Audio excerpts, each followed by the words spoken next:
عمران خان کو اتنے گندے شوق ہیں جن کے بارے میں کوئی سوچ بھی نہیں سکتا۔ عمران خان کی ویڈیوز پبلک کرنے کے قابل ہی نہیں۔ عمران خان کی اہلیہ نے پرویز الہی کی شادی اپنی جوان مریدری سے کروانے کا منصوبہ بنایا۔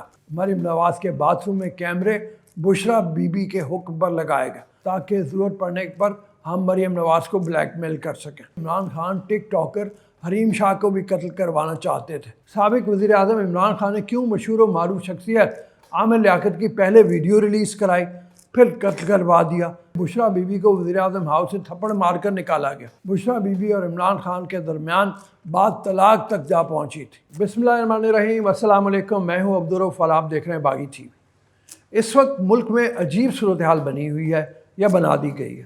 ہر پاکستانی یہ سوچتا ہے کہ آگے کیا ہوگا۔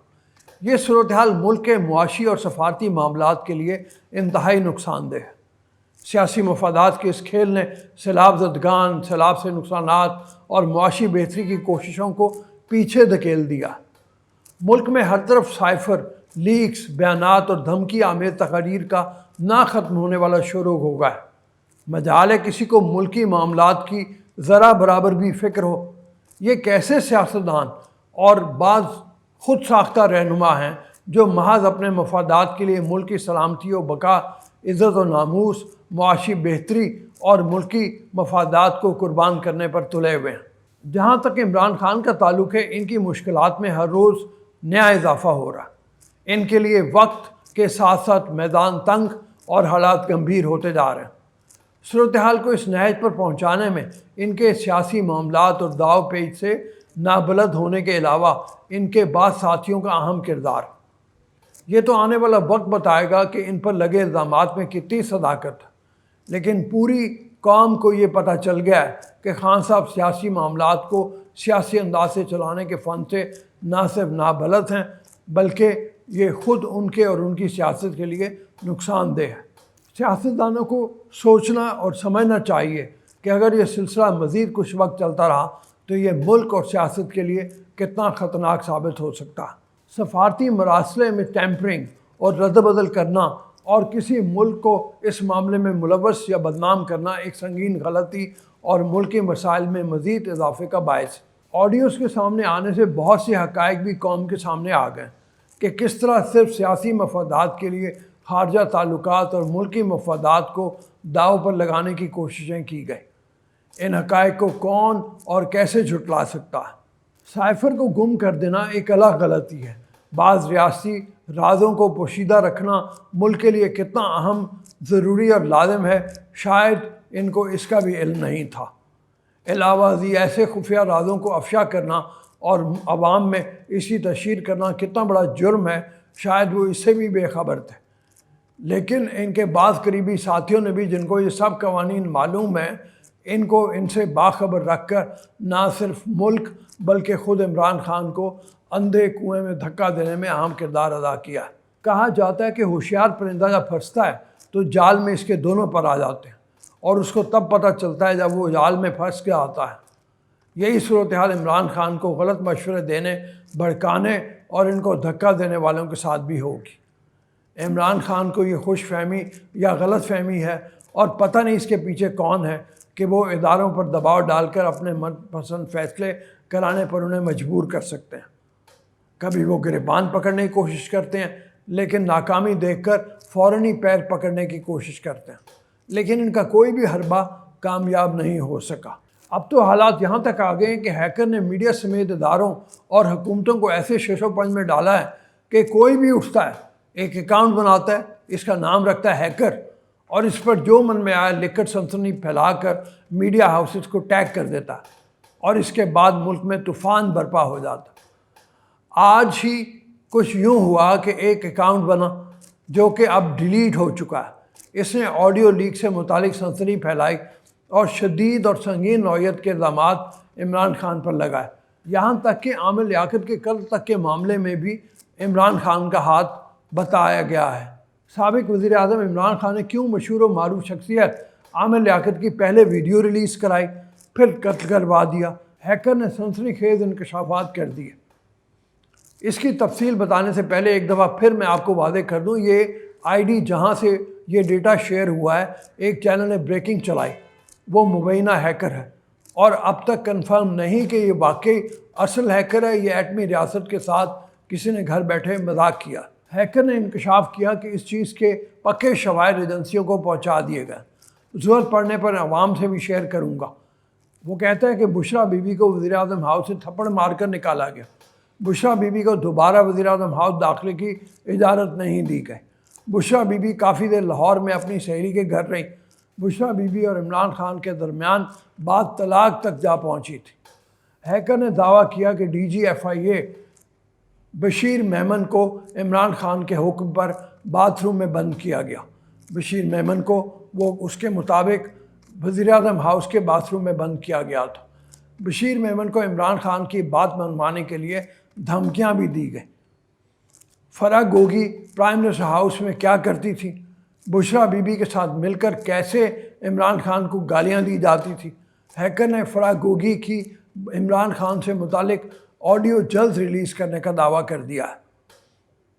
ایک ہیڈ آف اسٹیٹ کے پاکستان آنے سے متعلق بھی ہیکر نے بڑا انکشاف کرتے ہوئے کہا کہ عمران خان نے انہیں شراب تک کی آفر کی تھی۔ عمران خان کے اس اقدام پر ایک ہیڈ آف اسٹیٹ خفا بھی ہوا۔ ہیکر نے دعویٰ کیا کہ بشریٰ بی بی خاور مانیکا کو ٹیلی فون پر ہدایت دیتی تھی، پولیس افسران کو ڈیرے پر لے جا کر مرغا بناؤ۔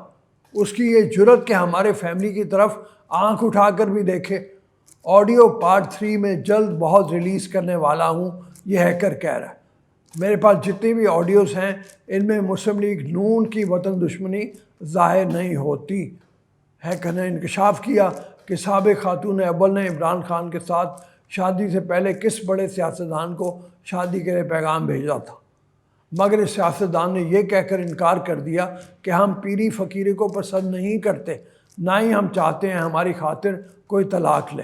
مریم نواز کی جیل میں قید سے متعلق بھی ہیکر نے تہلکہ خیز انکشافات کرتے ہوئے کہا کہ مریم نواز کو بلیک میل کرنے کے لیے کیسے کیسے ہتھ کنڈے استعمال کیے گئے۔ مریم نواز کے باتھ روم میں کیمرے بشریٰ بی بی کے حکم پر لگائے گئے۔ بشریٰ بی بی نے عمران خان کو کہا مریم نواز کے باتھ روم میں کیمرے لگائے جائیں تاکہ ضرورت پڑنے پر ہم مریم نواز کو بلیک میل کر سکیں۔ ہیکر نے انکشاف کیا کہ جن کو لگتا ہے نازیبہ ویڈیوز میں عمران خان باقی سب سے اوپر ہیں، ان کو شدید مایوسی ہوگی۔ عمران خان کو اتنے گندے شوق ہیں جن کے بارے میں کوئی سوچ بھی نہیں سکتا۔ عمران خان کی ویڈیوز پبلک کرنے کے قابل ہی نہیں۔ عمران خان کیسے پاکستانی عوام کو مذہب ٹچ میں جذباتی کرتے رہے؟ ہیکر نے سابق خاتون اول سے متعلق مذہبی ٹرینڈ کو بھی بے نقاب کر دیا۔ بشریٰ بی بی نے عمران خان کو کہا عوام مذہب کو لے کر بہت جلد جذباتی ہو جاتے ہیں، آپ بھی خادم رضوی کی طرح عوام کے دینی جذبات کو کیش کریں۔ بشریٰ بی بی نے نواز شریف سے متعلق کیا گفتگو کی؟ ہیکر نے جلد آڈیو منظر عام پر لانے کا دعویٰ کر دیا۔ ہیکر نے انکشاف کیا کہ بشریٰ بی بی نے کہا نواز شریف کی جیل سے صرف لاش باہر آئے۔ ہیکر نے دعویٰ کیا کہ عمران خان نے پنجاب میں حکومت تبدیل کرنے کی منصوبہ بندی بھی کی۔ عمران کو 26 لوگوں کو ڈی سیٹ اور الیکشن کروانے کی یقین دہانی کروائی گئی۔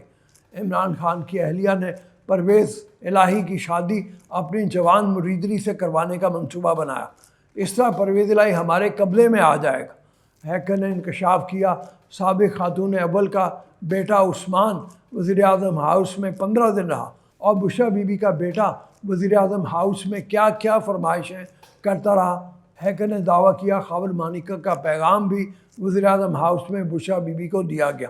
بشریٰ بی بی کے بیٹے نے بہن کی شادی کے لیے اسپیشل جہاز بھی مانگا۔ بشریٰ بی بی کے بیٹے نے عمران خان کو شادی میں ساتھ لے جانے کی خواہش کی۔ ہیکر نے دعویٰ کیا کہ عمران خان ٹک ٹاکر حریم شاہ کو بھی قتل کروانا چاہتے تھے۔ عمران خان حریم شاہ کو کیوں قتل کروانا چاہتے تھے؟ حریم شاہ کو کس ادارے نے بیرون ملک فرار کروایا؟ ہیکر نے عمران خان کے خلاف حریم شاہ سے متعلق آڈیو موجود ہونے کا انکشاف کر دیا۔ ہیکر نے مسلم لیگ نون کے رہنماؤں سے متعلق بھی آڈیوز کی موجودگی کا انکشاف کیا ہے اور دعویٰ کیا ہے کہ نون لیگ کی جتنی بھی آڈیوز ہیں ان میں وطن دشمنی ظاہر نہیں ہوتی۔ یہ تو تھی وہ باتیں جو مبینہ طور پر نہ جانے اصل یا خود ساختہ ہیکر نے ٹویٹر کے ایک جعلی اکاؤنٹ پر کہیں اور ایک چینل سے بریکنگ چلا کر قوم کو اس کے پیچھے لگا دیا، مگر ہیکر کی آخری بات سے ہی آگے بات کرتے ہیں۔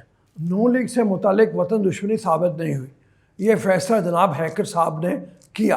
اب آتے ہیں اصل عدالتوں میں، جہاں نون لیگ کو تاحیات نااہلیاں بھگتنی پڑی، بلکہ اب تک نواز شریف بھگت رہے ہیں۔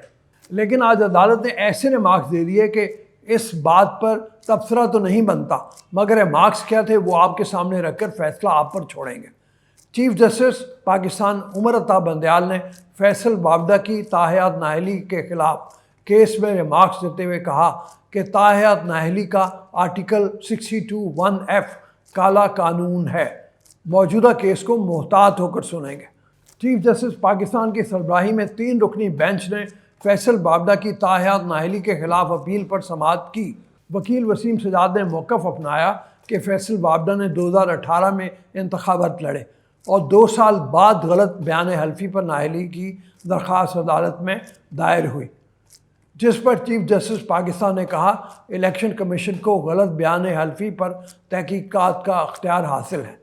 الیکشن کمیشن کے تاحیات نااہلی کے حکم کو کالعدم قرار دیں تو بھی حقائق تو وہی رہیں گے۔ الیکشن کمیشن نے فیصل بابڈا کیس میں حقائق کا درست جائزہ لیا ہے۔ وکیل فاروق چنائک نے عدالت کو بتایا کہ اسلام آباد ہائی کورٹ نے اپنے فیصلے میں واضح کہا کہ فیصل بابڈا نے دوہری شہریت تسلیم کی، جس پر چیف جسٹس پاکستان نے کہا کہ اس کیس میں سوال بس یہ ہے کہ الیکشن کمیشن تاحیات نااہلی کا حکم دے سکتا ہے یا نہیں۔ کیس کو تفصیل سے سنیں گے۔ سپریم کورٹ نے وقت کی کمی کے باعث کیس کی سماعت 6 اکتوبر تک ملتوی کر دی۔ ایک سوال آپ کے سامنے رکھ کر اجازت چاہوں گا کہ اگر یہ قانون کالا ہے تو گزشتہ کئی برسوں سے جو لوگ اس قانون سے متاثر ہوئے اور جن پر اس قانون کا اطلاق ہوا، ان کو ریاست معاوضہ دے سکتی ہے؟ ان کو وہ سال جو ضائع ہوئے وہ کیسے واپس آئیں گے؟ یہ فیصلہ آپ نے کرنا۔ ہمیں اب اجازت دیجیے، پھر ملاقات ہو اگلے ولاگ میں۔ جانے سے پہلے آپ سے درخواست ہے کہ چینل کو سبسکرائب کریں، ویڈیو کو لائک کریں اور شیئر کریں، اور فیڈ بیک کمنٹ سیکشن میں ضرور دیں۔ اللہ آپ کا حامی و ناصر۔